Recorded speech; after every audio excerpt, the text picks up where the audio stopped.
आधी रात का समय था।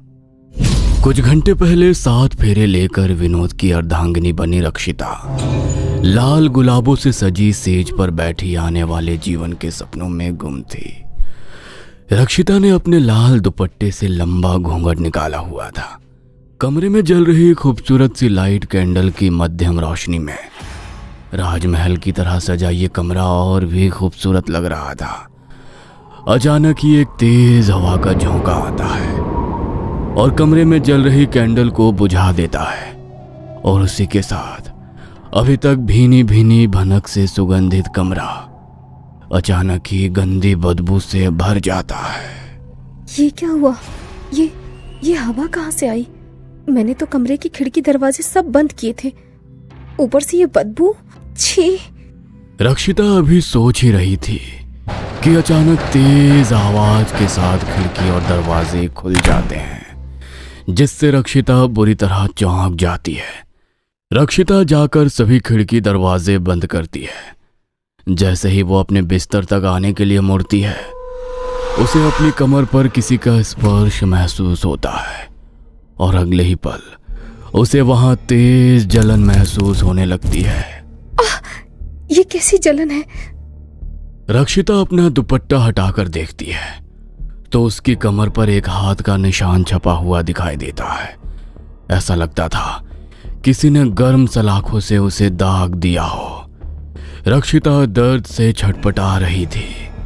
तभी एक बार फिर से दरवाजा खुल जाता है और हवा के तेज झोंकों के साथ सामने उसका पति विनोद खड़ा हुआ नजर आता है। विनोद की आंखें सुर्ख लाल नजर आ रही थी और वो लड़खड़ाते हुए कमरे के अंदर आ रहा था।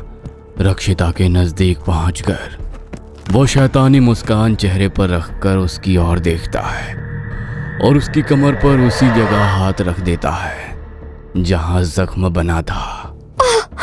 विनोद उसे उठाकर बिस्तर पर पटक देता है और किसी भूखे शेर की तरह धीरे धीरे उसकी तरफ बढ़ने लगता है। ये क्या हुआ है तुम्हें? तुम ठीक तो हो ना? इतने बदले बदले से क्यों नजर आ रहे हो? विनोद, ऐसा जानवरों जैसा व्यवहार क्यों कर रहे हो मेरे साथ? रक्षिता विनोद के इस बदले हुए व्यवहार से काफी डरी हुई थी।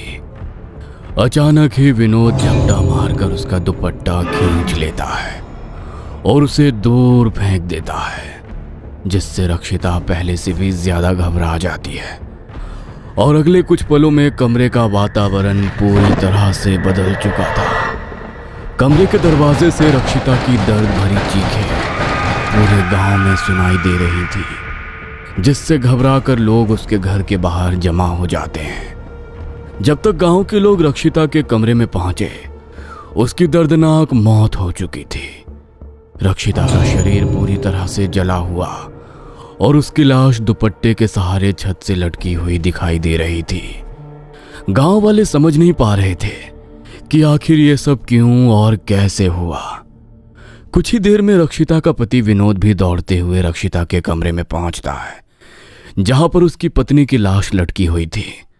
रक्षिता की ऐसी हालत देख विनोद चीख चीख कर रोने लगता है। एक बात बताओ विनोद, आधी रात को अपनी नई नवेली दुल्हन को कमरे में छोड़कर कहाँ थे तुम? और ऐसे कैसे तुम्हारे घर में घुसकर कोई तुम्हारी पत्नी को मार गया? मुझे नहीं पता बिरला भैया, मैं नहीं जानता क्या हुआ, कैसे हुआ, कितनी खुश थी वो। हमारी तो किसी से कोई दुश्मनी भी नहीं थी, सबकी सहमति से हमारी शादी हुई थी और शादी के कुछ देर बाद ही मेरी रक्षिता। इतना कहकर विनोद बुरी तरह से रोने लगा। अरे लेकिन ये बताओ तुम थे कहाँ? वो नई नई शादी है ना, तो मेरे दोस्त मुझे पिलाने के लिए जबरदस्ती अपने साथ ले गए थे। वहां मैंने अपने दोस्तों के साथ 2-3 पैग लगाए। मैं बस वहां से निकलने ही वाला था कि मुझे रक्षिता की चीखें सुनाई दी। वो आवाज सुनकर मैं दौड़ता हुआ यहाँ पहुंचा, लेकिन मेरे यहाँ आने से पहले सब कुछ खत्म हो चुका था। विनोद रोता ही जा रहा था। गांव वालों को समझ नहीं आ रहा था कि आखिर ये सब किसने और क्यों किया। इस घटना को बीते मुश्किल से 1 महीना का समय बीता था। आज इसी गांव में रहने वाले भुवन और चंदा का ब्याह होना तय हुआ था। पूरे परिवार के आशीर्वाद के साथ उन दोनों के पानी ग्रहण का कार्यक्रम चल रहा था। पंडित जी अग्नि के सामने बैठे मंत्र पढ़ रहे थे। भुवन और चंदा हाथ जोड़कर उन मंत्रों को साक्षी मानकर एक दूसरे को 7 जन्मों तक का साथ देने का वचन दे रहे थे। अचानक ही एक तेज हवा का झोंका आता है और हवन कुंड से आग की लपटें निकलकर चंदा की साड़ी में लग जाती है और देखते ही देखते उसकी साड़ी धूं धूं कर जलने लगती है। फेरों के समय अचानक साड़ी के आग पकड़ लेने के कारण चंदा बुरी तरह से घबरा जाती है और चिल्लाते हुए वही सबके सामने साड़ी को उतार कर फेंक देती है। भुवन को भी कुछ सूझ नहीं रहा था, इसलिए वो पास में पड़ी पानी की बाल्टी को उठाकर पानी चंदा की ओर उछालता है, जिसमें हवन की अग्नि भी बुझ जाती है। कुछ देर की अफरा तफरी के बाद सब कुछ सामान्य हो गया था। पंडित जी, फेरे करवाइए ना। अग्नि को दोबारा नहीं जला सकते। विवाह के लिए जलाई गई अग्नि का बुझ जाना बहुत बड़ा अपशगुन होता है, किंतु हम ईश्वर से यही प्रार्थना करेंगे कि आप दोनों का आने वाला जीवन मंगलमय हो। किंतु ये सब घटनाएं देखकर मेरा मन आशंकाओं से भर गया है। फेरों को छोड़िए और आप अपनी पत्नी को सिंदूर लगाइए और 7 जन्मों के साथ का वादा करें। भुवन सिंदूर की डिब्बी खोलकर जैसे ही चंदा की मांग में सिंदूर लगाता है, चंदा की मांग में काला सिंदूर देख सभी के होश उड़ जाते हैं। पता नहीं ये सब क्या हो रहा है। ऐसा लगता है कोई काली छाया हमारी शादी पर पड़ गई है। अपने मन में कोई गलत बात मत ला चंदा, शायद आज का मुहूर्त ही ठीक नहीं है। कोई बात नहीं पंडित जी, कोई और शुभ मुहूर्त निकाल कर बता देना, हम किसी और दिन पूरे रीति रिवाज के साथ शादी करेंगे। नहीं, किसी और दिन नहीं, शादी तो आज ही होगी। आज आग के कारण मैंने मंडप में ही अपनी साड़ी उतार फेंकी। पूरे गांव के सामने तमाशा बन गया मेरा। अगर तुम भी शादी से पीछे हट गए तो मेरा क्या होगा? चंदा की मानसिक हालत को देखकर भुवन शादी करने के लिए तैयार हो जाता है। शादी के बाद देर रात गए चंदा अपने कमरे में भुवन के आने का इंतजार कर रही थी, लेकिन काफी रात बीत जाने के बाद भी जब भुवन नहीं लौटा तो चंदा परेशान हो गई। ये भुवन पता नहीं कहाँ रह गया। इस भारी भरकम शादी के जोड़े में तो जैसे सांस ही नहीं आ रही है। नाइट सूट पहन लेती हूँ, अब इस शादी के जोड़े में और देर नहीं बैठ सकती। चंदा कपड़े बदलकर आईने के सामने बैठकर अपने बाल संवारने लगती है। तभी भुवन उसके कमरे में आ जाता है और चंदा के पास आकर उसे पीछे से ही गले लगा लेता है। चंदा की नजर जैसे ही आईने की ओर जाती है, उसके मुंह से जोरदार चीख निकल जाती है। सामने आईने में उसके अक्स के पीछे दिखाई दे रहा अक्स उसके पति भुवन का नहीं, बल्कि किसी डरावने चेहरे वाले दानव का था, जिसका आधा चेहरा मानो आग से झुलसा हुआ था और चेहरे का मांस जलकर लटक रहा था। आईने में उस डरावनी छाया को देख चंदा भुवन को जोरदार धक्का मारती है और कमरे के दरवाजे की ओर दौड़ने लगती है। अचानक ही कमरे का दरवाजा तेज आवाज के साथ बंद हो जाता है और एक अदृश्य शक्ति चंदा के पैर पकड़कर उसे घसीटकर बिस्तर पर ले जाकर पटक देती है। अगले कुछ ही मिनट में भुवन का पूरा घर चंदा की दिल दहला देने वाली दर्दनाक चीखों से गूंज उठता है। भुवन चंदा का दरवाजा खोलने की बहुत कोशिश करता है, लेकिन दरवाजा अंदर से बंद था। किसी तरह भुवन दरवाजा तोड़कर कमरे के अंदर जाता है तो चंदा का बुरी तरह से जला हुआ शरीर देखकर उसके रोंगटे खड़े हो जाते हैं। पूरे गांव में शोक की लहर दौड़ पड़ी थी। हर किसी की जुबान पर अब यही घटना चढ़ी हुई थी। भैया, हम लोग बेकार ही उस विनोद पर शक कर रहे थे कि उसने ही अपनी पत्नी को मारा है, जबकि चंदा की मौत के बाद ये साफ हो गया कि ये सब किसी इंसान का नहीं, किसी ऊपरी शक्ति का काम है। चंदा और रक्षिता की मौत के बाद यह सिलसिला लगातार आगे बढ़ने लगा, जिससे गांव में अब लोग शादी के नाम से भी घबराने लगे थे। दूसरी ओर मुझे यहाँ मुंबई में बेगाने लोगों के बीच में शादी नहीं करनी। शादी तो मैं अपने गांव जाकर रीति रिवाज के साथ ही करूंगी। नील बार बार आकांक्षा को समझा रहा था कि गांव में हो रही दुल्हनों की मौत से उसके परिवार वाले बहुत डरे हुए हैं। इसलिए वो चाहते थे कि नील और आकांक्षा शहर में ही शादी कर ले, लेकिन आकांक्षा की जिद के आगे नील हार मान लेता है। देखिए, पिछले कुछ महीनों में गांव में 1-2 नहीं, पूरी 5 दुल्हनों की मौत हुई है। मेरी विद्या कहती है ये कोई अतृप्त आत्मा है जो नई दुल्हनों की जान ले रही है। पंडित जी, बच्चे शहर में रहकर आए हैं। भूत प्रेत शगुन अपशगुन जैसी बातों पर यकीन करने के लिए तैयार ही नहीं है।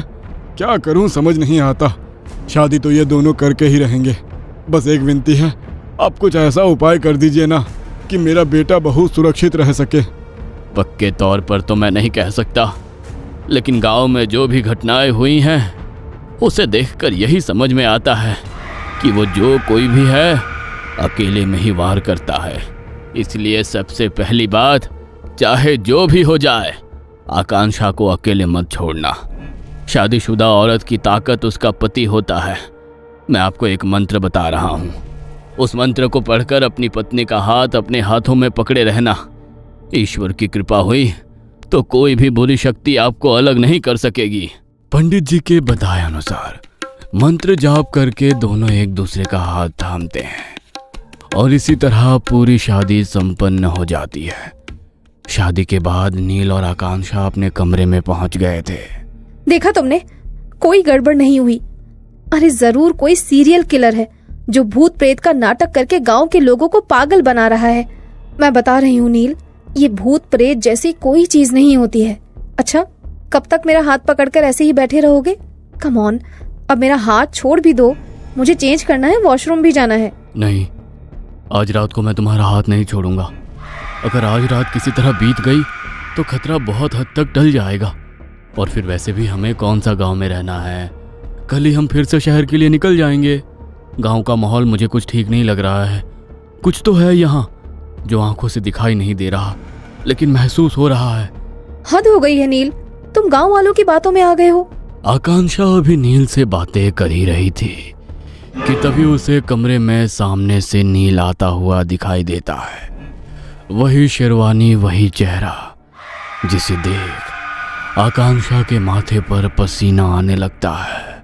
अरे आकांक्षा, ये किसका हाथ पकड़कर बैठी हो तुम? मैं तो यहाँ हूँ, मेरे पास आओ। आकांक्षा, वो प्रेत मेरा वेश धरकर तुम्हें छलने आया है।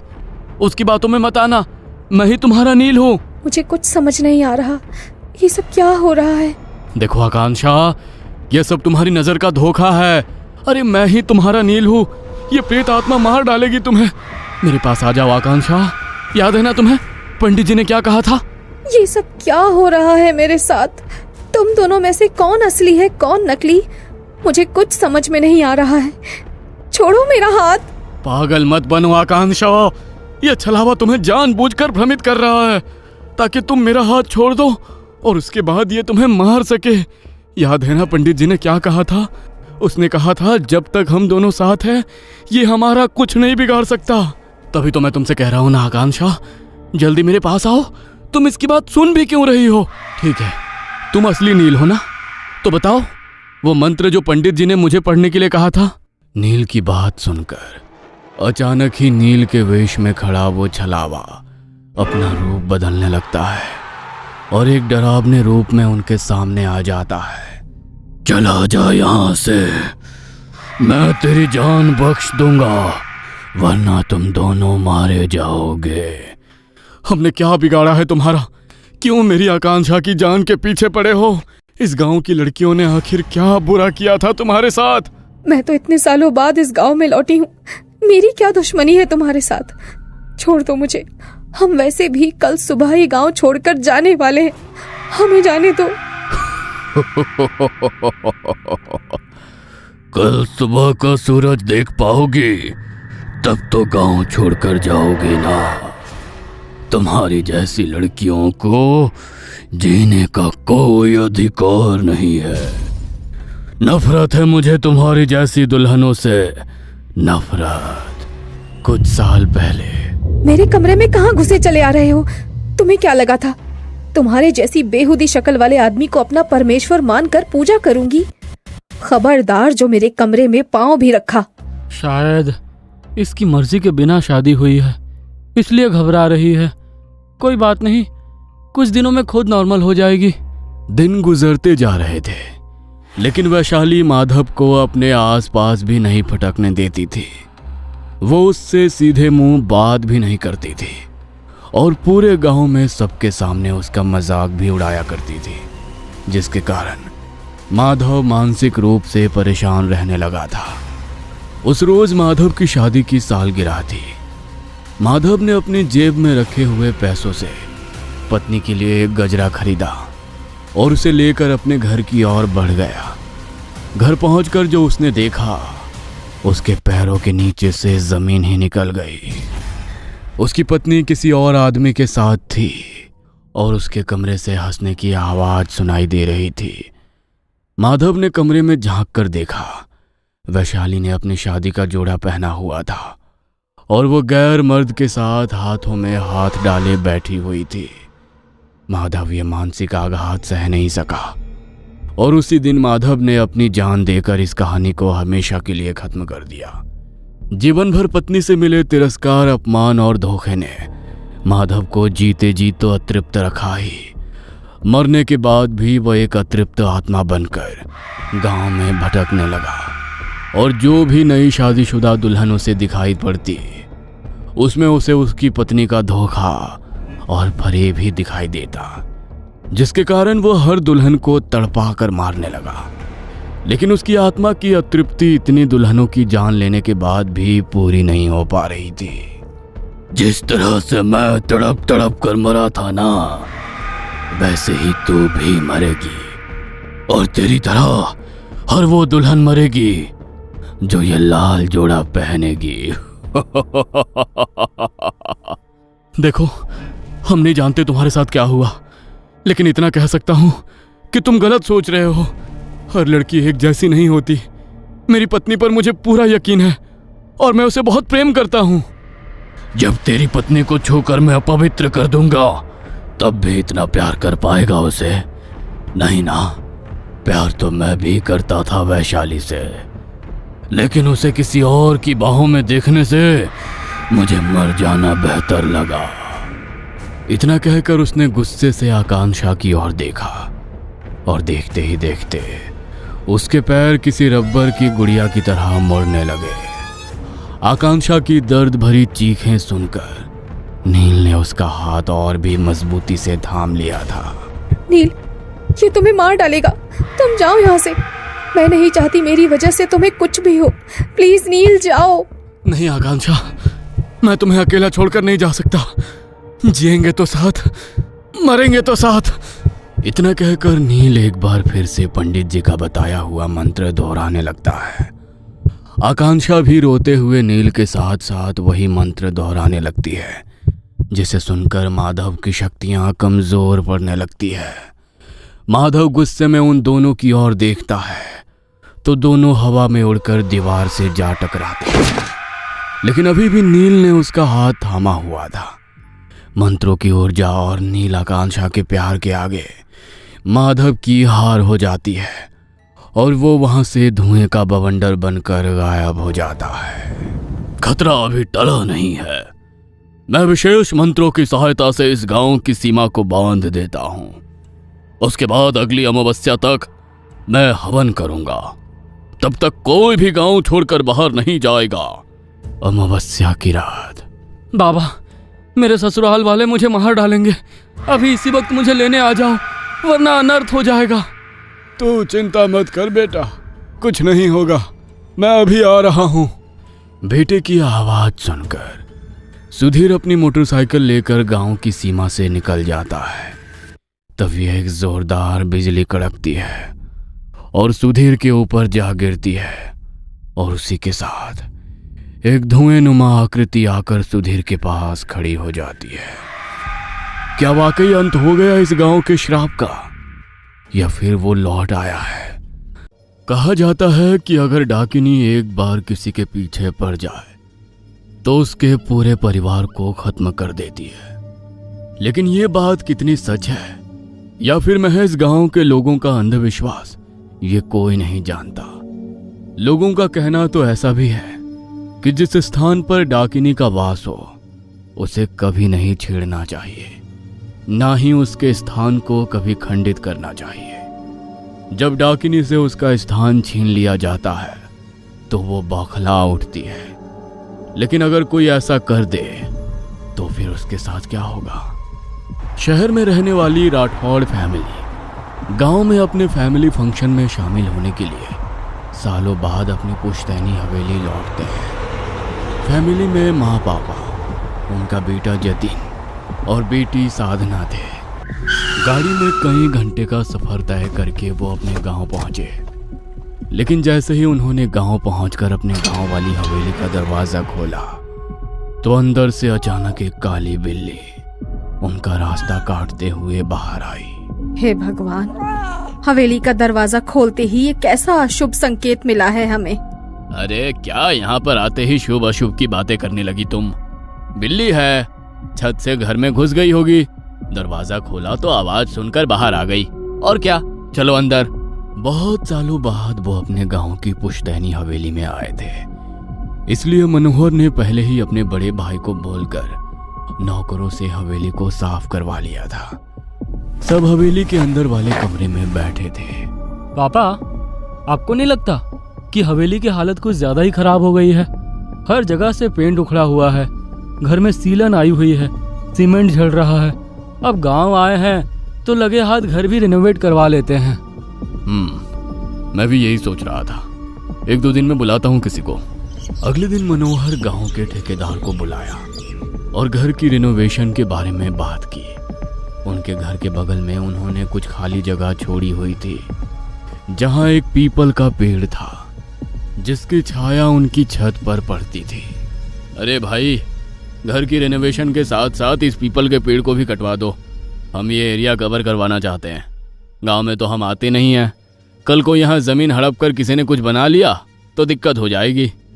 माफ करना साहब, लेकिन आप ऐसा ना ही करो तो ही अच्छा है। ये जो पीपल का पेड़ है इस पर डाकिनी का वास है। अगर आपने ये पेड़ कटवा दिया तो वो आपके पूरे परिवार को खत्म कर देगी। क्या बेहुदा बात है ये? अरे यार, तुम सब गांव वालों को इन बातों के अलावा कुछ और सूझता है क्या? हाँ, अभी तक तो हमने गांव में डायन और चुड़ैल के किस्से ही सुने थे, अब ये नई भी आ गई, डाकिनी। हम इन सब बातों में नहीं मानते, तुम ये पेड़ कटा दो, हमें ये एरिया कवर करना है। मैं तो ये पेड़ नहीं कटाऊंगा साहब, मुझे डाकिनी का प्रकोप नहीं झेलना। आपको ये पेड़ कटवाना ही है तो किसी और से कटवा लीजिए, मैं चलता हूँ। ठेकेदार भी डर कर वहां से चला जाता है। लेकिन अगले दिन ही मनोहर दूसरे गांव के एक ठेकेदार को बुलाकर उस पेड़ को कटवा देता है। अब हो गई जगह खाली, कल से ही घर में भी रेनोवेशन का काम स्टार्ट करवा दूंगा। सब बैठकर नीचे खाना खा रहे थे, तभी अचानक खाना खाने के कुछ देर बाद ही घर की लाइट चली गई और काफी देर तक लाइट नहीं आई। अरे यार, गांव में आओ तो एक ना एक परेशानी लगी ही रहती है। अब ये लाइट भी चली गई। लगता है आज तो लाइट आने वाली ही नहीं है। नीचे तो बहुत गर्मी लग रही है, चलो ऊपर ही सो जाते हैं। वैसे भी गांव में आए हैं तो गांव की हवा का मजा तो लेना ही चाहिए। सब अपना बोरिया बिस्तर उठाकर ऊपर छत की तरफ चले गए। उन्होंने वहां अपना बिस्तर लगाया, ठंडी हवा चल रही थी तो थोड़ी देर में ही उन्हें नींद आ गई। रात के लगभग 1:30 बजे का वक्त होगा, तभी जतिन के कानों में किसी की पायल की आवाज पड़ी, जैसे तो कोई औरत बार बार उसके पास से गुजरती हुई जा रही हो। उस आवाज से जतिन की नींद टूट गई। उसने हल्के से अपनी आंखें खोली तो उसे लगा कि सामने छत के किनारे पर कोई औरत घूंघट किए हुए इधर से उधर चल रही है, जिसकी पायलों की आवाज उसके कानों में पड़ रही है। इतनी रात को ये कौन औरत हमारी छत पर टहल रही है? माँ और साधना भी सो रहे हैं। इससे पहले कि जतिन कुछ समझ पाता, उसने जैसे ही अपनी आंखें झपकाई तो वही औरत ठीक उसके सामने आकर खड़ी हो गई। हवा से उसके चेहरे का घूंघट हटा जैसे ही जतिन ने उसका चेहरा देखा तो वो बुरी तरह से जला हुआ था और उसकी आंखें बाहर को निकल कर आई हुई थी। जतिन चिल्लाना चाहता था लेकिन डर के मारे उसकी आवाज उसके गले में ही दब कर रह गई। अगले ही पल वो उसके ऊपर झपट पड़ी। उसने जतिन के चेहरे और शरीर के मांस को बुरी तरह नोच डाला। जतिन बुरी तरह तड़पने लगा लेकिन उसकी आवाज किसी और के कानों तक नहीं पहुंची और थोड़ी देर बाद सब कुछ बिल्कुल शांत हो गया। सुबह जब सूरज की पहली किरण के साथ सबकी आंख खुली तो साधना सबका बिस्तर उठाने लगी, लेकिन जैसे ही उसने जतिन को उठाने के लिए उसे सहलाया तो उसके ऊपर ढकी हुई चद्दर उसके चेहरे से हट गई। उसके चेहरे की हालत देखकर साधना जोर से चिल्लाई और मम्मी पापा जल्दी से वहां आए तो जतिन की आंखें बाहर को निकल कर आ चुकी थी और उसके चेहरे का मांस जैसे तो किसी ने नोच कर खा लिया था।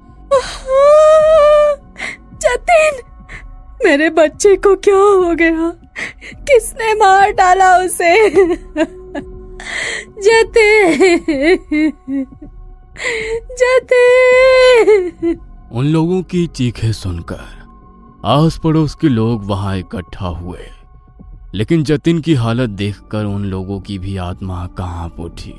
तुम लोगों को मना किया था ना वो पेड़ कटवाने से, लेकिन तुमने हमारी बात नहीं सुनी।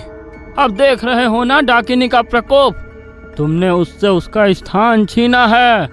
अब वो तुम्हें चैन से नहीं रहने देगी। अभी तो उसने बस तुम्हारे परिवार के एक सदस्य को खत्म किया है, लेकिन अब तुम में से कोई नहीं बचेगा। हाँ, अपनी जान की सलामती चाहते हो तो भाग जाओ यहाँ से, शायद तुम्हारी जान बच जाए।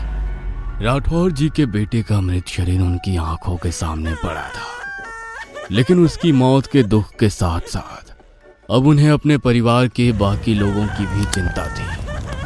उन्होंने अपने बेटे की चिता को अग्नि दी और उसी दिन वापस शहर के लिए रवाना हो गए। मिस्टर राठौर गाड़ी ड्राइव कर रहे थे। हल्का हल्का अंधेरा होने लगा था और कुछ देर बाद वो अंधेरा गहरा हो गया। वो लोग घबराए हुए थे। तभी मिस्टर राठौर को अपनी गाड़ी के सामने एक औरत दिखाई दी जिसका चेहरा बुरी तरह जला हुआ था और आंखें बाहर को निकल कर आई हुई थी। वो अपने शरीर को मोड़ती हुई उनकी गाड़ी की तरफ बढ़ रही थी। डर के मारे गाड़ी में मिस्टर राठौर का संतुलन खो गया। उनकी गाड़ी सामने एक पेड़ से टकराने ही वाली थी कि तभी उनकी बेटी साधना ने गाड़ी को संभाल लिया। ये आप क्या कर रहे हैं पापा? एक्सीडेंट हो जाएगा। मैं जानती हूँ अचानक भैया के इस तरह से चले जाने की वजह से आप बहुत डिस्टर्ब हैं। मैं ड्राइव करती हूँ, आप मेरी सीट पर आकर बैठ जाइए। नहीं, कोई भी गाड़ी से बाहर नहीं निकलेगा। मैं ठीक हूँ। मिस्टर राठौर ने खुद को संभाला और दोबारा से गाड़ी स्टार्ट की, लेकिन जैसे ही उनकी नजर गाड़ी के साइड मिरर पर पड़ी तो डाकिनी उनके पीछे बड़ी ही तेज गति में दौड़ती हुई आ रही थी। मिस्टर राठौर ने गाड़ी फुल स्पीड में भगाई और घर पहुंचकर गाड़ी पार्क करके जल्दी से अपनी बीवी और बेटी को लेकर घर के अंदर जाकर घर को लॉक कर लिया। मिस्टर राठौर का पूरा शरीर बुरी तरह से पसीने से भीगा हुआ था और वो तेज तेज हाँफ रहे थे। उनकी बेटी ने उन्हें पानी लाकर दिया। आप ठीक तो है ना पापा? आप इतने ज्यादा घबराए हुए क्यों हैं? कुछ नहीं, शायद मुझे कुछ वहम हो गया था। आज ही उन्होंने अपने बेटे का अंतिम संस्कार किया था। तीनों बहुत दुखी थे। उन्होंने जतिन की तस्वीर पर हार चढ़ाया और सबकी आंखों में आंसू आ गए। भगवान मेरे बच्चे की आत्मा को शांति दे। रोते रोते राधा की तबीयत खराब हो गई थी, इसलिए साधना उन्हें कमरे में लेकर गई और उन्हें नींद की दवाई देकर सुला दिया। वो भी अपनी माँ के साथ अपने भाई की तस्वीर को देखती हुई वहां बैठ गई। मनोहर भी अपने बेटे की तस्वीर को देखकर अपने कमरे में बैठा रो रहा था। ये सब मेरी गलती है। अगर मैंने वो पेड़ ना कटवाया होता तो मेरा बेटा उस डाकिनी के प्रकोप का शिकार ना होता। मनोहर बार बार खुद को दोष देते हुए फूट फूट कर रो रहा था और रोते रोते कब उसकी आंख लग गई उसे पता ही नहीं चला। घड़ी में रात के लगभग 12:30 बजे होंगे। तभी उसे अपनी खिड़की पर ठक ठक की आवाज सुनाई दी। उस आवाज से उसकी नींद टूट गई। उसने इधर उधर देखा तो सामने खिड़की पर एक औरत की परछाई दिखाई दे रही थी जिसके बाल हवा में लहरा रहे थे। ये देखकर मनोहर के पैरों तले से जमीन खिसक गई। वो वहां से उठकर भागना चाहता था लेकिन उसका शरीर मानो वहीं पर जम गया। वो चिल्लाना चाहता था लेकिन उसके गले से आवाज नहीं निकल रही थी। तभी उसे अपनी गर्दन पर किसी की सांसें महसूस हुई। उसने डरते हुए पीछे मुड़कर देखा तो डाकिनी ठीक उसके सामने थी। उसने मनोहर के चेहरे पर अपने पैने नाखून गड़ा दिए और उसके चेहरे के मांस को नोच लिया और उसकी आंखों की पुतलियों को नोच कर बाहर निकाल डाला। तभी मनोहर की चीख गूंजी। वो आवाज इतनी भयानक थी कि साधना और उसकी मां की नींद टूट गई। वो जल्दी से दौड़ते हुए मनोहर के कमरे में आए तो कमरे का अंदर का नजारा देखकर उनका दिल दहल उठा। नहीं, ऐसा नहीं हो सकता माँ। इसका मतलब वो यहाँ भी हमारे पीछे पीछे आ गई है। हमें कुछ करना होगा माँ। मैं भैया और पापा को तो पहले ही खो चुकी हूँ, आपको नहीं खोना चाहती। एक ही दिन में अपने परिवार के 2 सदस्यों की इतनी भयानक मौत देखकर राधा सदमे के कारण कुछ बोल भी नहीं पा रही थी। लेकिन साधना समझ गई थी कि अगर अब उन्होंने इसका कोई निवारण नहीं किया तो उन दोनों की तरह ही वो डाकिनी साधना और उसकी मां को भी खत्म कर देगी। अगले दिन अपने पिता की चिता को अग्नि देने के बाद साधना अपनी मां को लेकर एक तांत्रिक बाबा के पास गई। उसने बाबा को सारी बात कह सुनाई। क्या घोर अनर्थ कर दिया तुमने। डाकिनी के प्रकोप से बचना कोई हंसी का खेल का काम नहीं है। मुझे सबसे पहले तुम्हारे घर को सुरक्षित करना होगा। मैं तुम्हारे घर को कील दूंगा, उससे वो डाकिनी तुम्हारे घर के भीतर प्रवेश नहीं कर पाएगी। लेकिन एक बात का खास ध्यान रखना, रात के समय भूल कर भी अपने घर से बाहर मत कदम रखना, वरना जिस पल तुमने ऐसा किया उसी पल वो तुम्हारे ऊपर हावी हो जाएगी, चाहे जितनी भी विकट परिस्थिति आए। लेकिन रात के समय तुम घर के भीतर ही रहना। ठीक है बाबा, बस आप कुछ भी करके हमारे घर को सुरक्षित कर दीजिए। मैं अपनी माँ को कुछ भी होने नहीं देना चाहती। तांत्रिक बाबा उनके साथ उनके घर आए और उनके घर के चारों कोनों को कील दिया और वहां से चले गए। अब घर में उनकी कुछ रातें तो सुकून से बीती, लेकिन अमावस की रात जब हर ओर काला घना अंधेरा था, राधा अपने कमरे में सो रही थी। तभी उसे साधना के चिल्लाने की आवाज सुनाई दी। वो आवाज कमरे के बाहर बनी बालकनी की तरफ से आ रही थी। राधा बिना कुछ सोचे समझे दरवाजा खोलकर बालकनी की तरफ चली गई तो उसने देखा कि साधना नीचे रोड पर गिरी हुई है और उसके सर से खून बह रहा है। ये देखकर राधा घबरा गई और बिना कुछ सोचे समझे नीचे घर का दरवाजा खोलकर बाहर चली गई। लेकिन जैसे ही वो घर के बाहर पहुंची तो उसने देखा कि नीचे तो साधना है ही नहीं और ना ही वहां खून के निशान है। ये देखकर वो समझ गई कि उसके साथ क्या हुआ है। वो अपनी जान बचाने के लिए जल्दी से घर की तरफ भागने लगी, लेकिन तभी उसके गर्दन को किसी ने पकड़कर खींच लिया। राधा ने जैसे ही अपनी गर्दन घुमाकर देखा तो डाकिनी उसके सामने खड़ी बड़े ही भयानक तरह से मुस्कुरा रही थी।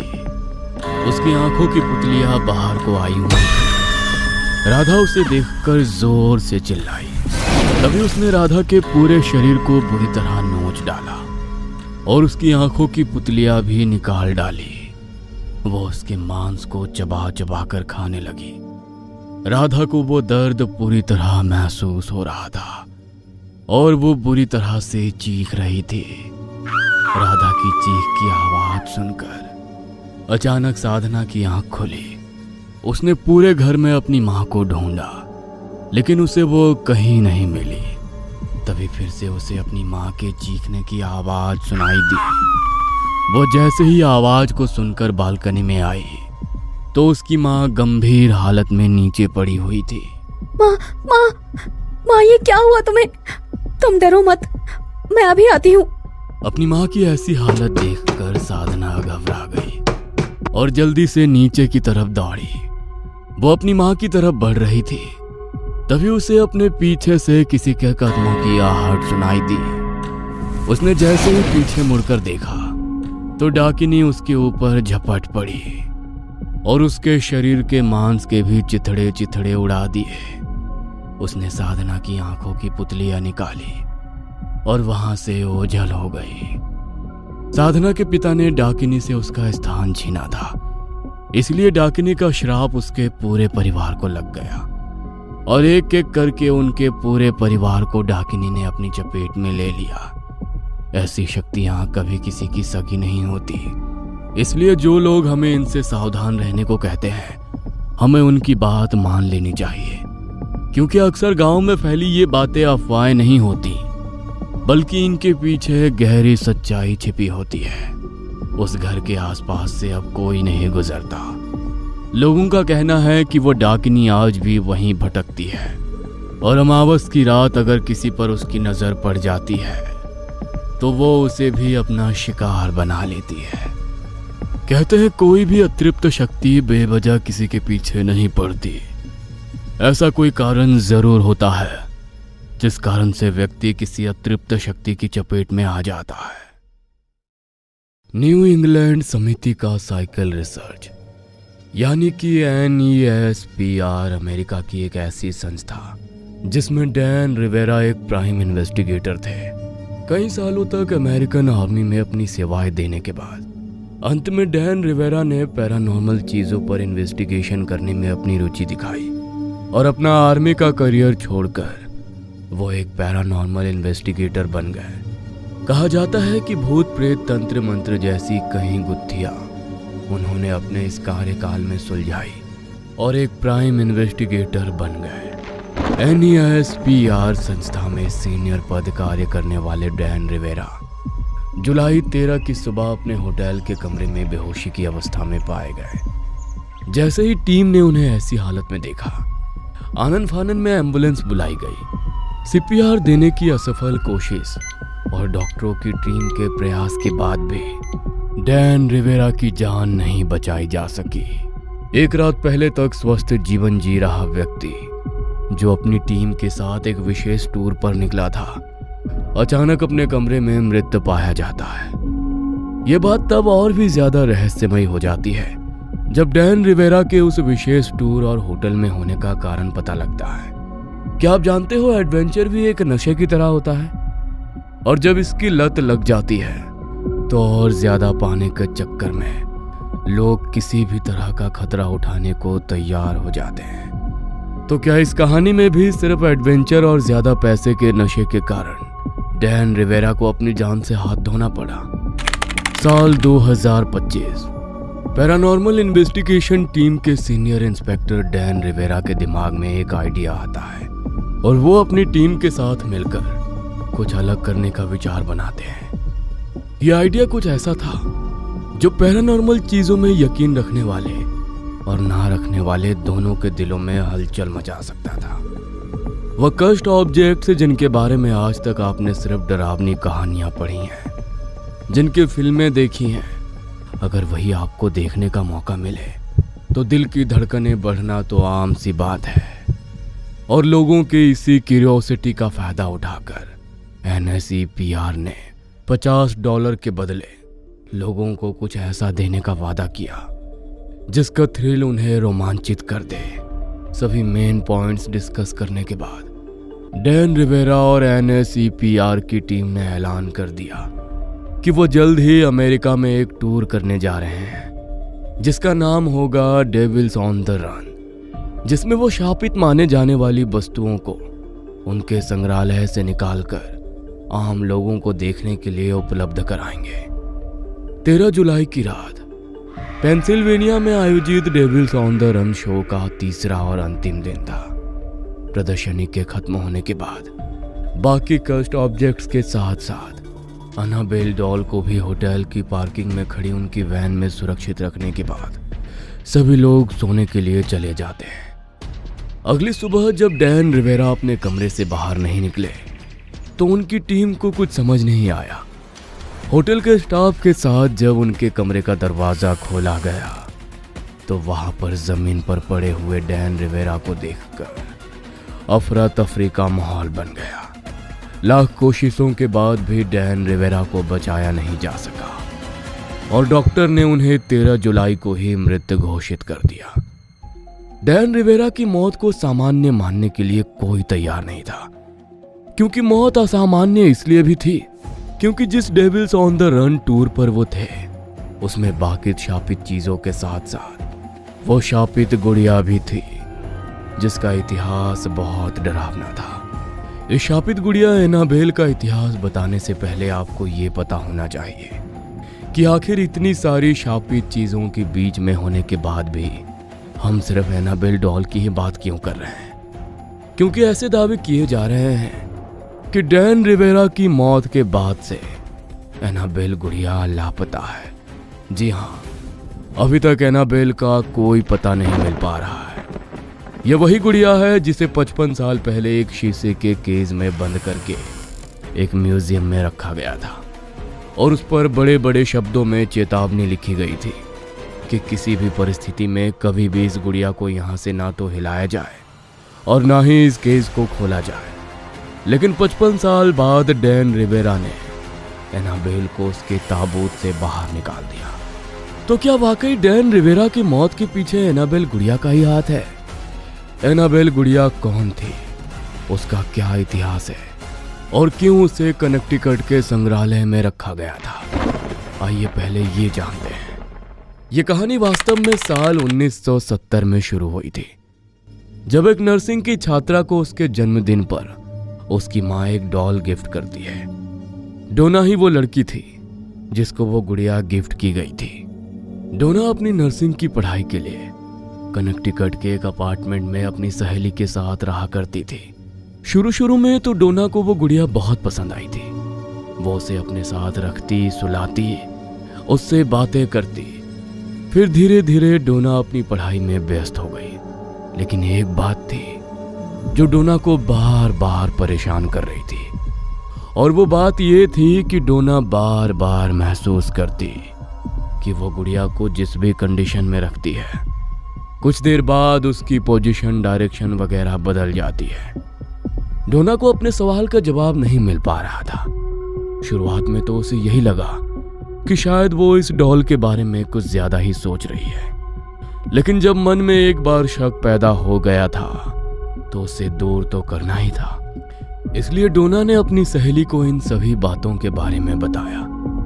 दोनों सहेलियों ने योजना बनाई कि कॉलेज से लौटने के बाद वो देखेंगे कि गुड़िया अपनी जगह ही मिलती है या जगह बदल लेती है। कॉलेज से लौटने पर दोनों सहेलियों ने देखा कि गुड़िया पांव पर पांव चढ़ाए इस तरह खिलौने की रैक पर बैठी हुई थी जैसे कोई इंसान बैठता है।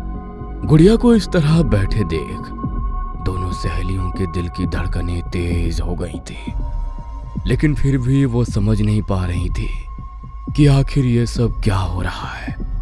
अपना डर दूर करने के लिए अब दोनों सहेलियों ने गुड़िया को एक कमरे में बंद कर दिया और खुद दूसरे कमरे में जाकर सो गए। लेकिन अगले दिन सवेरे उन्होंने देखा कि जिस कमरे में उन्होंने गुड़िया को बंद किया था वो कमरा पूरी तरह से खाली था और गुड़िया अपनी जगह से गायब होने के बाद रहस्यमय तरीके से दूसरे कमरे में रखी हुई थी। दोनों सहेलियों की डर के मारे हालत खराब हो गई थी। उस दिन वो कॉलेज जाकर अपने दोस्तों को इसके बारे में बताती हैं, तो डोना का दोस्त उसका मजाक उड़ाता है और उनका वहम दूर करने के लिए उनके साथ उनके अपार्टमेंट पर आ जाता है। कमरे में बैठे हुए उसकी आंख लग जाती है। कुछ देर बाद अचानक ही दम घुटने से उसकी आंख खुलती है तो वो अपने सामने गुड़िया को बैठा पाता है जो मानो उसे ही घूर रही थी। डोना के दोस्त को अपने गर्दन पर किसी के नाखूनों की खरोच महसूस होती है और ऐसा महसूस होता है जैसे कुछ देर पहले कोई उसका गला दबा रहा था। डोना और उसके दोस्त अब पूरी तरह से आश्वस्त थे कि इस गुड़िया के साथ कुछ तो गलत है। घबराते हुए वो वापस चर्च में पहुंचती है और फादर को सारी बातें बताते हैं। फादर कुछ भूत प्रेत तंत्र इत्यादि की जानकारी रखते थे, इसलिए वो उनके साथ वापस अपार्टमेंट में जाते हैं और कुछ तांत्रिक क्रिया करने के बाद बताते हैं कि उन्होंने गुड़िया से बात की है। गुड़िया के अंदर एक 7 साल की बच्ची की आत्मा है जो कभी इसी अपार्टमेंट में रहा करती थी और इस घर को आज भी अपना समझती है और डोना को अपना दोस्त। लड़की का नाम एनाबेल था। एनाबेल की आत्मा के डॉल में जाने के कारण उसका नाम एनाबेल डॉल पड़ गया था। फादर की बात सुनकर डोना को बच्ची पर तरस आ जाता है और वो उस गुड़िया को अपने साथ रखने को तैयार हो जाती है। लेकिन शायद ये डोना की सबसे बड़ी गलती थी। डोना के साथ अब पहले से भी ज्यादा डरावनी घटनाएं घटने लगती हैं। उसे अक्सर एक बच्ची के हैंडराइटिंग में पेपर पर हेल्प में लिखा दिखाई देता है। इस नोट के लिए इस्तेमाल किया गया पेपर ऐसा था जो डोना के घर में था ही नहीं। लगातार हो रही घटनाओं के कारण डोना और भी घबरा गई और गुड़िया के बारे में जानने के लिए एडोर लॉरेन वॉरेन के पास पहुंची। एडोर लॉरेन वॉरेन ने एक तंत्र जानने वाले फादर को इस गुड़िया को दिखाया। फादर गुड़िया को देखकर थोड़े घबरा गए और फिर उन्होंने कहा कि वो कुछ नहीं जानते कि ये सब क्या है और इतना कहकर वो अपनी गाड़ी से बाहर निकल गए। कहते हैं उसी कार दुर्घटना में और वो कभी फिर लौट कर नहीं आए। एडोर लॉरेन को समझ आ गया था कि ये गुड़िया उतनी साधारण नहीं जितना वे समझ रहे थे। ना ही इसमें कोई 7 साल की मासूम की आत्मा है। जरूर किसी शैतानी आत्मा ने उन्हें छलने का प्रयास किया था। इसलिए उस एनाबेल डॉल को खतरा मानकर वे उसे लेकर कनेक्टिकट के संग्रहालय में पहुंचे और विशेष मंत्र क्रिया के द्वारा उस डॉल को हमेशा के लिए कांच के कैबिन में बंद कर दिया और उस पर लिखवाया गया कि कोई भी इस कैबिन को किसी भी परिस्थिति में ना खोले। अगले 55 साल इसी डर और खौफ को सच मानने में बीते कि एनाबेल कोई कहानी नहीं बल्कि हकीकत है। लेकिन 55 साल बाद डैन रिवेरा ने उस चेतावनी को किनारे करते हुए एनाबेल को अनलॉक किया और पूरे अमेरिका के टूर पर निकल गए और दुर्भाग्यवश इसी टूर के दौरान उनकी मौत हो गई। ये थी एनाबेल से जुड़ी कहानी जिसके सत्य होने के कई दावे मिलते हैं। अभी डैन रिवेरा की मौत की गुत्थी से कई परत खुलना बाकी है। प्रारंभिक जांच में सामने आया कि डैन को हार्ट अटैक आया था, लेकिन अभी भी कई स्तर पर जांच होना बाकी है ताकि दुनिया को अपने सवालों का जवाब मिल सके। NSCPR ने यह कहकर अफवाहों को रोकने की कोशिश की कि जिस होटल में डैन की मौत हुई एनाबेल वहां थी ही नहीं, इसलिए उसके गायब होने की सारी कहानियां झूठी और बेबुनियाद है। इस मौत का सच और झूठ कभी पता लग पाएगा या नहीं, या फिर ये मौत की गुत्थी भी ऐसे ही अनसुलझी रह जाएगी, ये तो आने वाला वक्त ही बताएगा। लेकिन शायद पैरानॉर्मल ऑब्जेक्ट से ना उलझना इंसानी हित में होता है, ये हमारी सलाह है। आधी रात का समय था। सौरभ ने अभी अपनी नाइट शिफ्ट खत्म की थी। घड़ी के कांटे रात के 2 बजा रहे थे।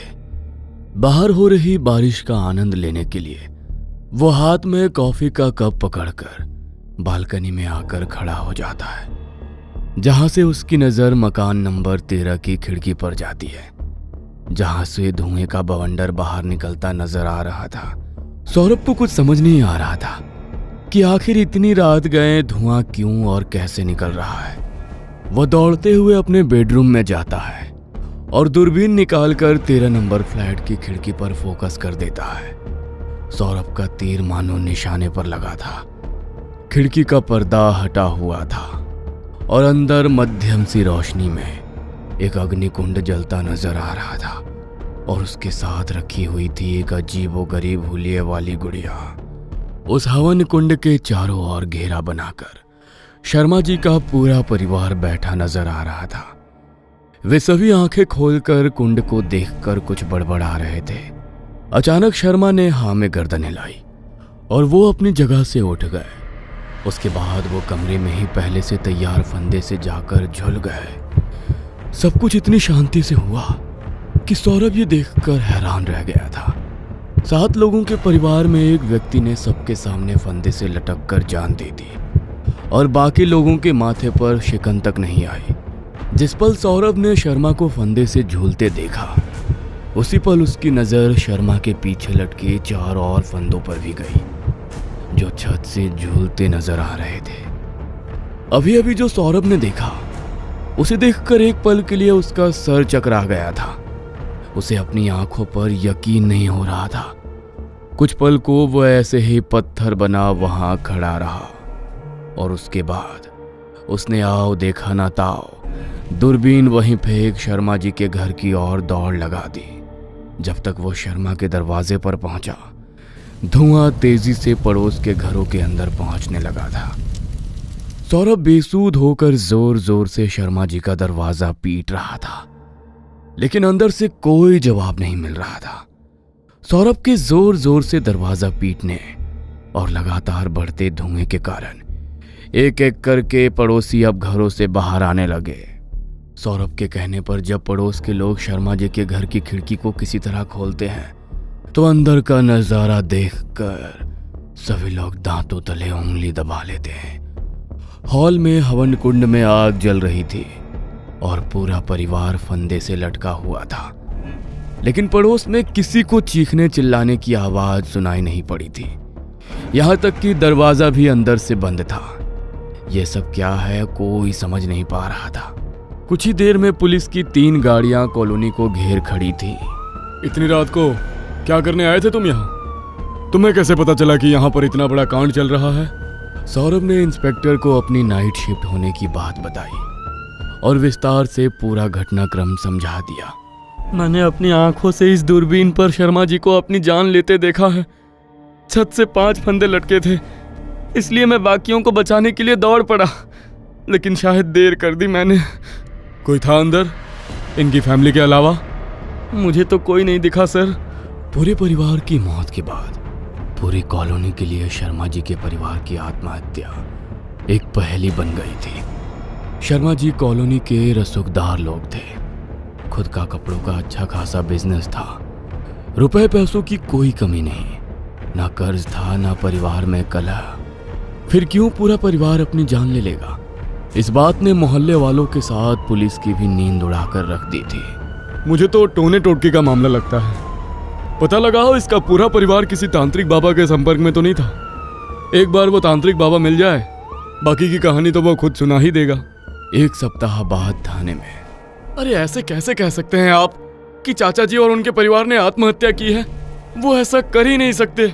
मैं जानता हूँ वो किसी भी जादू टोने टोटके में यकीन करते ही नहीं थे, ना उन्हें कोई तनाव थे कि आत्महत्या कर ले। जितने पैसों की जरूरत हो आप बताइए, मैं अपनी सारी दौलत लुटाकर भी चाचा जी के हत्यारों का पता लगाना चाहता हूँ। उसी रात रमन एक पुराने टूटे घर में, जो तुम चाहती थी मैंने वो कर दिखाया माँ। हमारा बदला पूरा होगा। अपने कर्मों का हिसाब सबको इसी जन्म में चुकता करने जाना पड़ता है। हमने तो उसे मुक्त किया है बस। वो अलग बात है, उसके लिए हमें शैतान को पूजना पड़ा।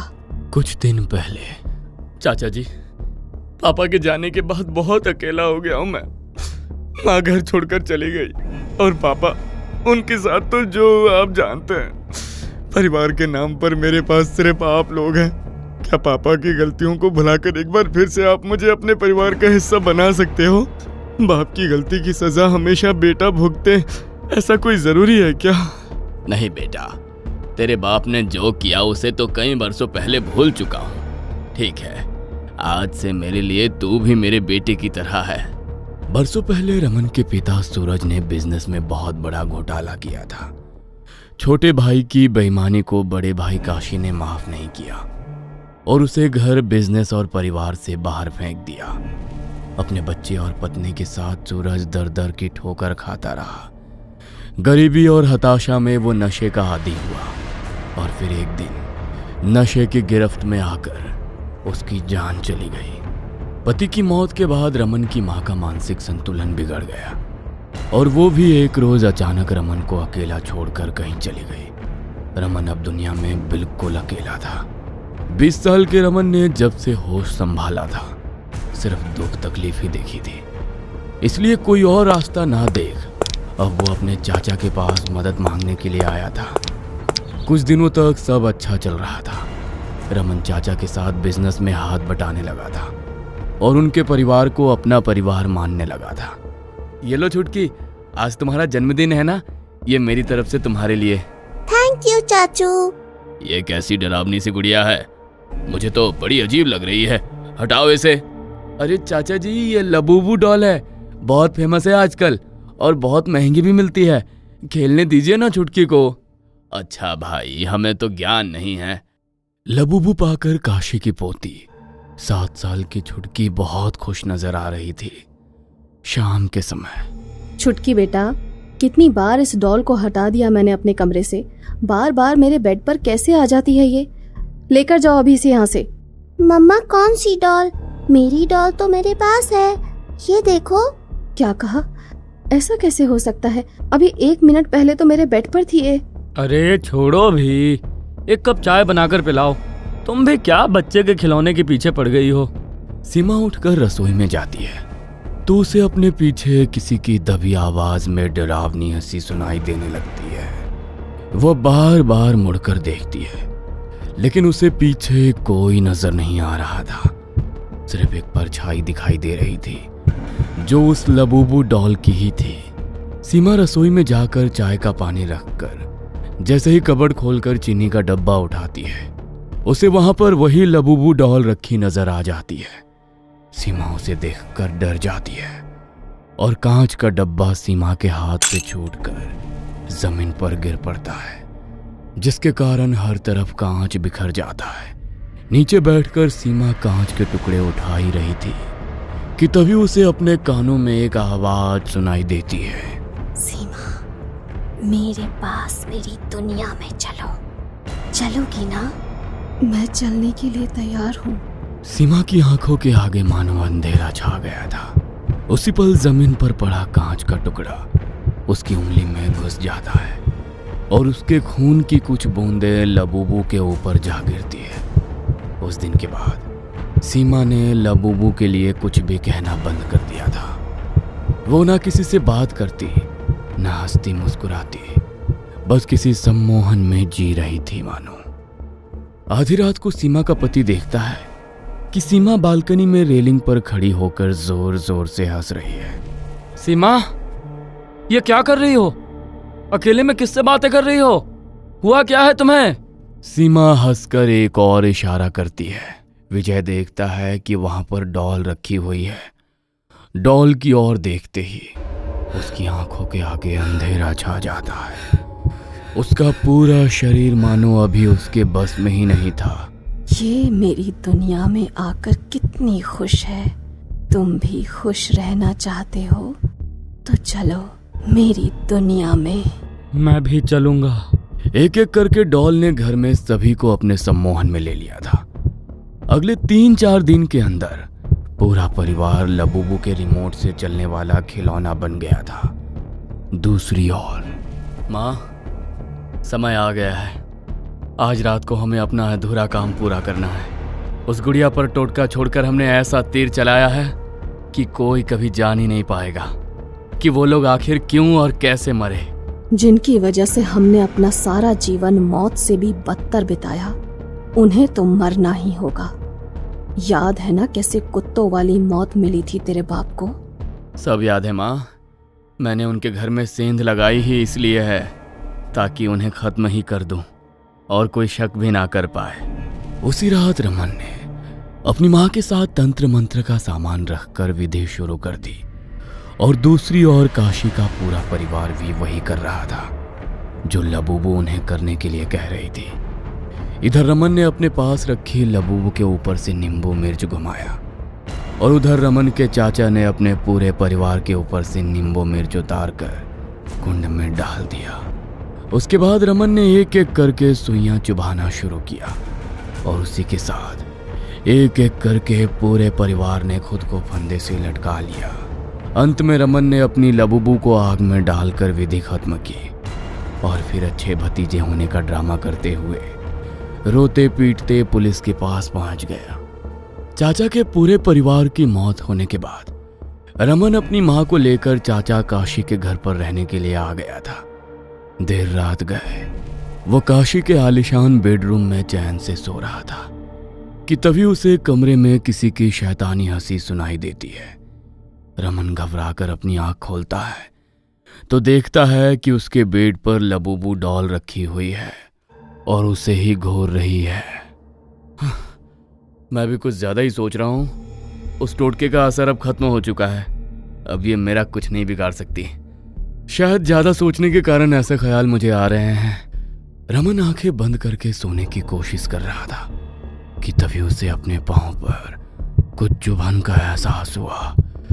रमन ने आंखें खोलकर देखा तो इस बार सिहरन उसकी रीढ़ की हड्डी को छू कर निकल गई। लबूबू के पंजे किसी जानवर जैसे दिखाई पड़ रहे थे और वो अपने पंजों से रमन के पैर को खरोंच रही थी। रमन ने चीखकर लबूबू को लात मारकर बेड से नीचे फेंका और कमरे से बाहर भागने लगा। लेकिन अगले ही पल उसे एक शैतानी हंसी कमरे में सुनाई देने लगी। कमरे का दरवाजा अपने आप जाम हो गया था। लाख कोशिश के बाद भी वो कमरे से बाहर नहीं जा पा रहा था। भागकर वो बालकनी में जाता है तो मदद के लिए चिल्लाने लगता है, लेकिन इससे पहले कि कोई उसकी पुकार सुन पाता रमन की आंखों से खून टपकने लगा और वो ना चाहते हुए भी बालकनी की रेलिंग पर चढ़कर खड़ा हो गया। रमन बेतहाशा रोता जा रहा था और लबूबू से अपनी जान की भीख मांग रहा था।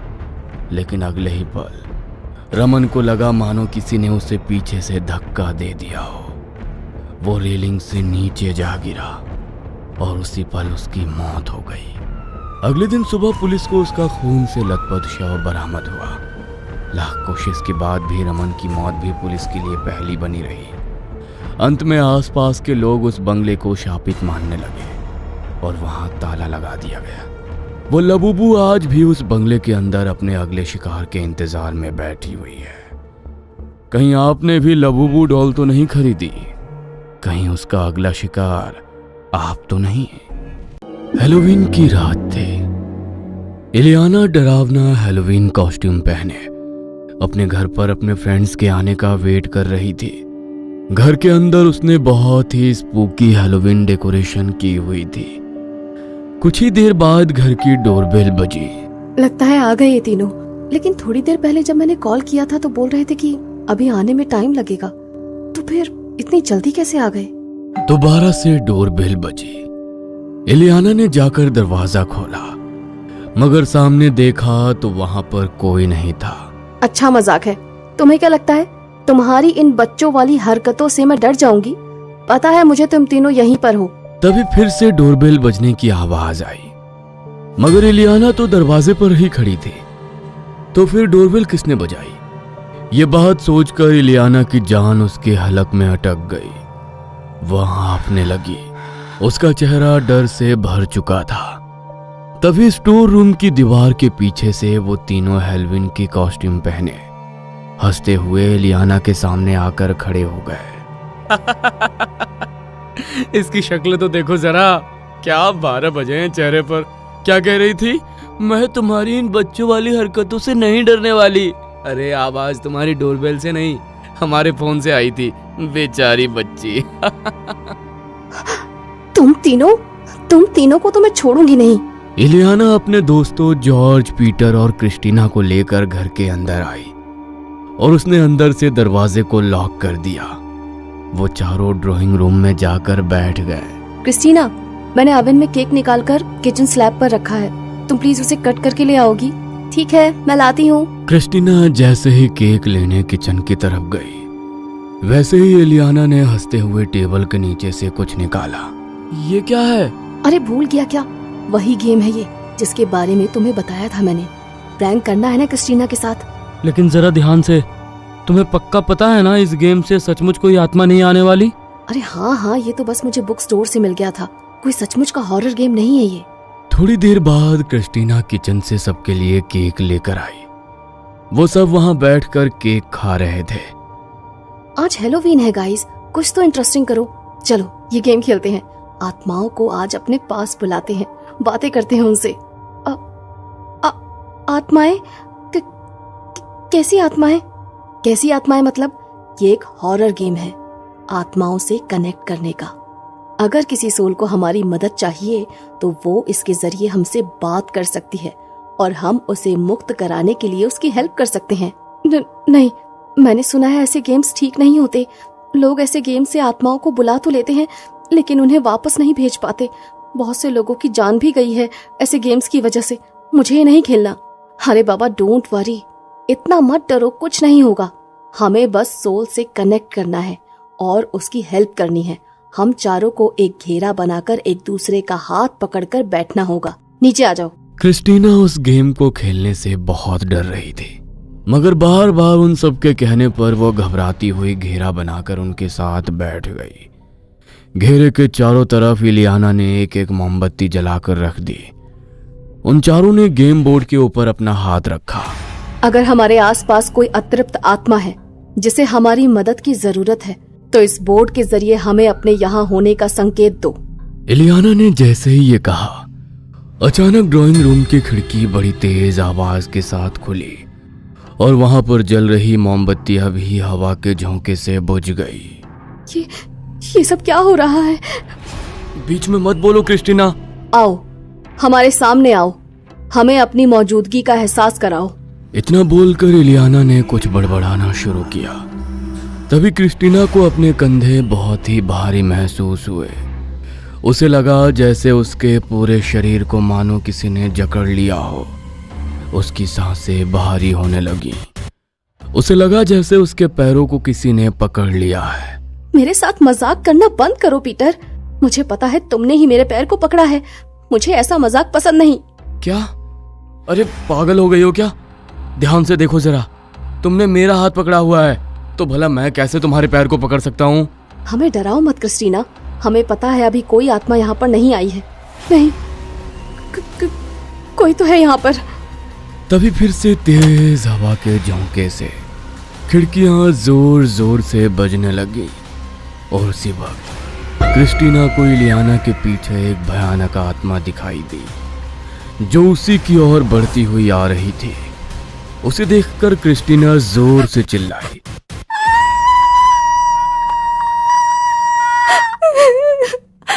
और अपना हाथ छुड़ाकर रोती हुई वहां से भाग गई। अरे इसे क्या हो गया? कहीं सचमुच इसने किसी आत्मा को तो नहीं देख लिया? हाँ जरूर। मुझे तो पता था कि ये डरपोक है, लेकिन ये नहीं पता था कि इतनी बड़ी डरपोक है। अभी तो हमने इसे डराना शुरू भी नहीं किया था और उससे पहले ही ये रोते हुए भाग गई। क्रिस्टीना ने रोते रोते रोड से अपने घर के लिए टैक्सी पकड़ी। कुछ देर बाद वो टैक्सी उसके घर के बाहर रुकी। मैंने तो आपको इस गली में आने के लिए कहा ही नहीं था और आपने टैक्सी ठीक मेरे घर के सामने रोकी है। आपको कैसे पता लगा कि ये मेरा घर है? क्रिस्टीना की बात सुनकर टैक्सी वाले ने अपनी गर्दन घुमाई। उसका चेहरा देखकर क्रिस्टीना की चीख निकल गई। उसका चेहरा बुरी तरह जला हुआ था और आंखों की पुतलियां सफेद हो चुकी थी। क्रिस्टीना जल्दी से अपना पर्स गाड़ी में छोड़कर ही टैक्सी से उतरकर भाग गई। उसने हांफते हुए अंदर से अपने घर का दरवाजा लॉक किया और दरवाजे के सहारे गहरी सांस भरते हुए बैठ गई। ये सब क्या हो रहा है मेरे साथ? ये मेरा वहम नहीं हो सकता। उस गेम की वजह से कोई आत्मा मेरे पीछे पड़ गई है। मैंने मना किया था उन लोगों को वो गेम खेलने से, लेकिन फिर भी उन लोगों ने मेरी बात नहीं सुनी। डर के मारे अपना चेहरा अपने घुटनों में दबाए क्रिस्टीना रो रही थी। तभी उसे अपने साथ साथ किसी और की सिसकियों की आवाज सुनाई दी। क्रिस्टीना ने धीरे से अपना चेहरा ऊपर की तरफ किया, मगर जैसे ही उसने अपनी दाईं ओर देखा तो एक भयानक चेहरे वाली औरत उसे ही देख रही थी। सफेद आंखें, जला हुआ चेहरा और चेहरे पर एक भयानक मुस्कान। उसने कसकर क्रिस्टीना का हाथ पकड़ लिया। क्रिस्टीना जोर से चिल्लाई। उसने जोर से अपना हाथ झटका और जैसे तैसे हिम्मत करके उठी और सीधे अपने कमरे की ओर भागी। उसने तुरंत कमरे का दरवाजा बंद किया और एक कोने में कांपती हुई जाकर बैठ गई। मगर जैसे ही उसने पीछे की तरफ देखा तो उसकी चीख निकल गई। अगली शाम क्रिस्टीना अपने घर के उसी कोने में बैठी थी। उसने कांपते हाथों से अपने मोबाइल से एक नंबर डायल किया। हेलो जॉर्ज, मुझे तुम लोगों से कुछ जरूरी काम है। तुम प्लीज पीटर को लेकर इलियाना के घर आ जाना। ठीक 10 बजे मैं भी पहुंच जाऊंगी। हेलो, तुम ठीक तो हो ना? जॉर्ज की बात का जवाब दिए बिना ही क्रिस्टीना ने कॉल को डिस्कनेक्ट कर दिया। रात के ठीक 10 बजे सब इलियाना के घर पर इकट्ठा हुए। क्या हुआ क्रिस्टीना? तुमने इतना अर्जेंट हम सबको यहाँ क्यों बुलाया? सब ठीक है ना? क्रिस्टीना ने कुछ नहीं कहा। उसने इलियाना की टेबल के नीचे से उसी गेम को निकाला। खेलो इसे। क्या? लेकिन क्यों? तुमने इस गेम को खेलने के लिए सबको यहाँ पर इकट्ठा किया है क्या? खेलो इसे। अरे क्या हो गया है तुम्हें? क्यों चाहती हो कि हम ये गेम खेलें? तुम डराना चाहती हो हमें? क्रिस्टीना ने गेम को उन तीनों के बीचों बीच रख दिया और वहां पर 3 कैंडल्स जला दी। उन तीनों को उसका बर्ताव कुछ अजीब सा लगा। तभी क्रिस्टीना का चेहरा धीरे धीरे काला पड़ने लगा। उसकी आंखों से आंसू बहने लगे। उसने अपनी हड्डियों को मरोड़ा और टेबल पर रखे चाकू से खुद ही अपनी गर्दन पर वार कर दिया। उसी समय वो बेसुध होकर जमीन पर गिर गई और उसका खून पूरे फर्श पर फैल गया। उसे देखकर उन तीनों की सांसें हलक में अटक गईं। ये क्या किया इसने? कहीं ये सचमुच मर तो नहीं गई? अगर ये मर गई तो हम तीनों फंसेंगे। जेल जाना पड़ेगा हमें। जॉर्ज ने हिम्मत करते हुए उसकी नब्ज को देखा तो उसकी आत्मा कांप उठी। क्रिस्टीना नहीं रही, मर चुकी है ये। मुझे लगता है ये सब इस गेम की वजह से ही हुआ है। लगता है इस गेम की वजह से क्रिस्टीना पर कोई आत्मा हावी हो गई थी। ये गेम नॉर्मल नहीं है इलियाना, इसी ने हमारी दोस्त की जान ली है। लेकिन अब हम क्या करेंगे? मुझे तो लगा था कि ये एक नॉर्मल गेम है। मैं नहीं जानती थी कि इससे किसी की जान भी चली जाएगी। मगर अब जो हो गया उसे बदला तो नहीं जा सकता। हमें क्रिस्टीना की बॉडी और इस गेम को कहीं दफनाना होगा, वरना अगर किसी ने यहाँ पर इसकी इस तरह बॉडी को देख लिया तो हम तीनों फंसेंगे। तुम्हारे घर के पीछे एक पुराना कब्रिस्तान है ना, कहीं पर दफन कर देते हैं इसे। इतनी रात को वहां कोई जाता भी नहीं है, किसी को कुछ पता नहीं चलेगा। लेकिन अरे अभी लेकिन का समय नहीं है जॉर्ज, जल्दी से उठाओ इसे और गाड़ी में डालो। और इलियाना, तुम तब तक फर्श से ये खून साफ कर दो। पीटर ने उस गेम को उठाया और जॉर्ज और पीटर ने मिलकर क्रिस्टीना की डेड बॉडी को गाड़ी में रखा। इतनी रात गए कब्रिस्तान के पास कोई नहीं था, तो मौका पाकर उन्होंने क्रिस्टीना की बॉडी और उस गेम को वहां दफन कर दिया और जल्दी से इलियाना के घर वापस आ गए। इलियाना घबराई हुई सोफे पर बैठी थी। तभी जॉर्ज का ध्यान टेबल के नीचे गया। ये क्या है? अरे आखिर कितने गेम लेकर आई हो तुम ऐसे? टेबल के नीचे भी ये गेम रखा है क्या? लेकिन मैं तो एक ही गेम लेकर आई थी, पर वो गेम तो तुम दफनाकर आ चुके हो। फिर ये गेम यहाँ पर वापस कैसे आ गया? सबकी सांसें अटक गई। डर के मारे तीनों का चेहरा पसीने से भीग चुका था। तभी अचानक घर की लाइट फ्लिकर करने लगी। खिड़कियां अपने आप खुलकर जोर जोर से बजने लगी। किसी के कदमों की आहट वहां पर साफ महसूस हो रही थी। लाइट झपकती हुई सामने की तरफ मुड़ी तो डर के मारे उन तीनों की चीख निकल गई। क्रिस्टीना ठीक उनके सामने खड़ी थी, लेकिन अब उसका चेहरा किसी भयानक आत्मा की तरह दिख रहा था। काला चेहरा और सफेद आंखें। वो गुस्से में उनकी ओर ही बढ़ती आ रही थी। मैंने तुमसे कहा था ना, इस गेम को खेलो इसे। क्रिस्टीना, तुम यहाँ पर कैसे आ सकती हो? नहीं, ये मेरा वहम नहीं है। तुम तो मर चुकी हो। हाँ, मैं मर चुकी हूँ, लेकिन तुम्हारी वजह से। तुमने मुझे इस गेम को खेलने पर मजबूर किया और मुझे अपनी जान गंवानी पड़ी। अब तुम तीनों को भी ये गेम खेलना होगा, वरना मैं खुद तुम्हें मार दूंगी। क्रिस्टीना के चेहरे पर एक भयानक मुस्कान छा गई। ना चाहते हुए भी इलियाना के हाथ अपने आप उस गेम की तरफ बढ़ने लगे। वो तीनों डरते हुए गेम के इर्द गिर्द एक घेरा बनाकर बैठे। अब बुलाओ आत्माओं को, उनका आवाहन करो करो। अगर हमारे आसपास कोई अतृप्त आत्मा है जिसे हमारी मदद की जरूरत है तो इस बोर्ड के जरिए हमें अपने यहाँ पर होने का संकेत दो। अचानक वहां पर उन्हें बहुत तेज ठंडी हवा महसूस हुई। इलियाना का शरीर जोर जोर से कांपने लगा और देखते ही देखते उसकी आंखें ऊपर की तरफ पलट गईं। उसके चेहरे पर भी एक शैतानी हंसी छा गई। वो वहां से उठी और सीधे दीवार की तरफ भागी। वो जोर जोर से दीवार पे अपना सर पटकने लगी। जॉर्ज और पीटर उसकी मदद करने के लिए भागे। उन्होंने इलियाना को संभालने की कोशिश की, मगर इलियाना ने उन दोनों को धक्का दे दिया। उसके सर से बहता खून पूरे फर्श पर फैल गया। उसका पूरा चेहरा और कपड़े खून से भर गए थे।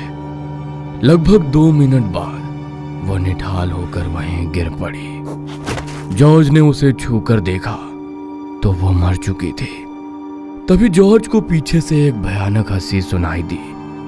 उसने पीछे मुड़कर देखा तो पीटर अपना काबू खो चुका था। वो अपनी गर्दन को मरोड़ता हुआ सीढ़ियों की तरफ बढ़ रहा था। अब पीटर, तुम कहाँ जा रहे हो? रुको। पीटर ने सीढ़ियों से हंसते हुए जॉर्ज की तरफ देखा और फिर से ऊपर की ओर बढ़ने लगा। वो ऊपर टेरेस पर पहुंचा। जॉर्ज भी उसके पीछे पीछे टेरेस पर आ गया। वो टेरेस से कूदने के लिए वहां की बाउंड्री पर खड़ा था। जॉर्ज बार बार उसे रोकने की कोशिश कर रहा था। अपने होश में आओ पीटर, प्लीज ऐसा मत करो। हम पहले ही अपने 2 दोस्तों को खो चुके हैं, अब मैं तुम्हें नहीं खोना चाहता। जॉर्ज उसे बचाने के लिए रोता हुआ आगे बढ़ा, लेकिन इससे पहले ही पीटर वहां से कूद गया। जॉर्ज ने देखा तो नीचे पीटर की डेड बॉडी पड़ी थी और उसका खून हर जगह फैल चुका था। वो रोते हुए अपना सर पकड़कर रेलिंग के पास बैठ गया। क्या हुआ? अपने दोस्तों की मौत का बहुत दुख हो रहा है, लेकिन ये दुख तुम्हें ज्यादा देर तक नहीं झेलना पड़ेगा, क्योंकि कुछ पलों में तुम भी उनके पास पहुंच जाओगे।